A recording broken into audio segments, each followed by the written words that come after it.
All right, big game coming up in Austin on Saturday. United States against Panama. Big-ish. The dawn of the Mauricio Pochettino era in all of its glory at Q2 Stadium. Of course, a rematch. We all remember what happened at the Copa America, Panama beating the United States 2-1. Maybe it's the reason Greg Berhalter is out of the job and Mauricio Pochettino is in it. Here's Poch, less than 24 hours ahead of his U.S. managerial debut. Of course, always soccer is about to compete and to win, because our fans, for sure, they want to win. But in the same time, they need to understand that our first contact with the whole organization and player, we cannot push too much the player. They need to adapt to our new ideas. It seems like one of the pillars of your preferred style is to play out of the back. How capable do you think this group is to play out of the back? Yeah, from the beginning, I think the most important is to try to find the best way to build from back, respecting our ideas, but also to build the confidence on the player. People sometimes say, no, that is my philosophy, my idea, and I'm going to die with my idea. No, I want to live, because life is, it's amazing. I want to be clever, and I want to win. I don't want to die. Sometimes we cannot play. Sometimes we need to find different way, to put our player in a comfortable zone. And we need to be a coaching staff that we coach the team, we coach the player, because if not, we start to coach ourselves, and then always is to blame the player. We don't want to blame the player. We want to provide all the tools for them to perform, depend of the characteristics of the team in the best way. Always with the objective is to beat the opponent.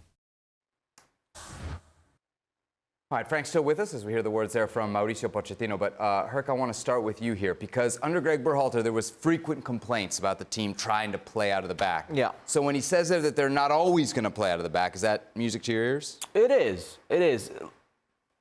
This pool of players, while you can make an argument is probably the most talented pool of players that you've had in the U.S. men's national team's history, compared to the world's elite, they're nowhere there.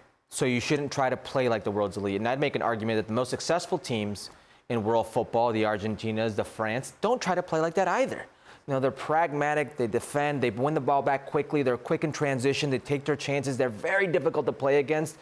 I think that suits the U.S. men's national team very well. And when you see, especially under Greg Berhalter recently, the U.S. men's national team get into trouble, it's trying to be proactive, it's trying to build out of the back, it's trying to be something, even when the pieces don't fit the puzzle, and stay true to yourself, air quotations, that you get into trouble and that you end up losing the game by self-inflicted wounds. So it is music to my ears that you have a coach that says, listen, we would love to, but I'm not going to die with this idea if it doesn't fit at the moment. I love to live. Life is amazing, he says. Well, I want to see it. Seems pretty sensible. No, Ale? I tell you what's music to my ears, Seb. Common sense in one of these press conferences. Common sense. Not beautiful words, not new terminology that somehow weaves itself into the narrative. Verticality. all sorts of different things that we had never heard before now apparently become part of the vernacular and part of how we talk about the game. No, common sense. I'm going to evaluate players. I have a philosophy. I'm going to see whether those players match my philosophy. But if my philosophy doesn't match the talent level, then we will adjust and we will coach the players accordingly.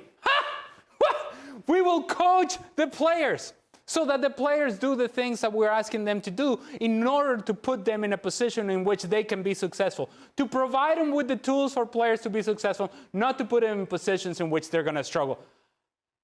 Look, this is just common sense. But it sounds amazing because it's a departure from the things that we have heard in the past. Frank, how much did Pochettino's Chelsea's teams play out of the back? Did they get in trouble doing it?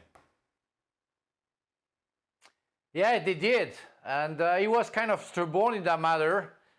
So it says a lot, about the common sense that Ali was referring to, and it's true that he will have to change his mind and not be that stubborn, because we all saw that last game against Canada.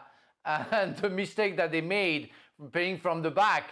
So therefore, he will really have to adapt to the player that he has and coach them differently. He managed to work with Chelsea at the end because there were no pressure at the end of the season, last season, and he was able to do something better with Chelsea players. But we all know, and still nowadays, we see Chelsea, when they start playing from the back with Maresca, they have problems because they are not the players to do that. They don't have the quality for that. So you have to be sure that the players are able to do it. Otherwise, don't die with your idea. That's very clever what he said. Change your mind, because otherwise you're really going to get out very quickly, because I mean, people are going to be impatient. They're going to see that the players are not going to be able to do that. They're going to see that you're stubborn and you are in the wrong plan. So yeah, he has to be clever, make some common sense statements, and see how it goes at first and work from there. Let me tell you something about what I'm seeing about this coaching staff and just the situation, the press conferences.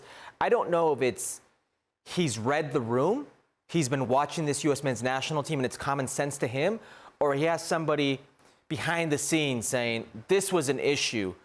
But he's saying all the right things that the fans want to hear, that the press wants to hear. I mean, the playing out of the back issue, I understand, not married to it. You see the videos that they're posting. We run, we win the ball back, the effort. Things that fans and pundits have criticized this U.S. men's national team for in the past, all of a sudden those buzzwords, those triggers, he's there drumming it. He's doing it masterfully. Are you saying that there is a controlling the narrative coming from his staff and the people around Mauricio Pochettino? Buying the hype is what I'm hearing. What? Buying the hype. Oh, I don't think it's buying the hype. I think he's reading the room, and it's a little bit more of what Ali's saying. Yeah. I think there's a narrative being controlled right now, which is great. It's what you want as a coach, right? You want to control that narrative. When he said triggering, I almost...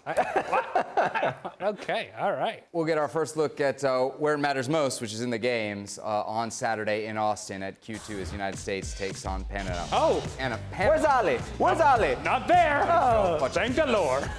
Managerial debut with the U.S. men's national team, something we will be covering in depth on the next edition of Fútbol Américas. That's next Monday, 8:30 p.m. Eastern Time, right here on ESPN+.